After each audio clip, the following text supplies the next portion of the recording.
继续来到宜兰的罗东，伫半暝3点外，一台乌色轿车冲红灯，结果弄到一台货车了后失控，全弄入去路口一间婚纱店，甲人规间店是弄甲如苍苍，损失至少100万。事后警方是通知车主，总共有4个人到案，其中一个17岁少年呢出面来认赌，讲车是伊驶的，讲因为当时朋友拢啉酒，敢若伊无啉，伊要驶车送朋友回去。但是这个少年呢，是毋是咧替另外3个朋友来担罪呢？警方也咧厘清。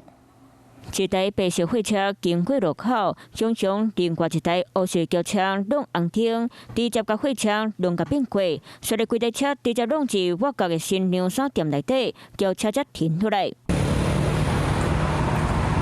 回到车祸现场，乌色轿车搁停伫咧店内，店家玻璃大门碎去，涂骹拢是侪米满玻璃油画。新娘衫店内规间乱糟糟，加在轿车弄时阵是店家的休困时间，才无人受伤。整个下面的营业店面是几乎全毁了。全毁了，那这样损失大概多少？100万跑不掉。车祸发生地点伫咧宜兰流动镇，昨半暝3点外，乌色轿车弄红灯，先弄到一台白色货车，佮规台弄去新娘衫店内，互货车驾驶受伤送到病院。警察调出监视器，依照轿车车牌通知车主，拢总4人到案，其中一位17岁未成年少年仔讲，车是驶的，因为朋友拢啉酒，就敢若伊无啉酒，这是要倒洗车送因回去。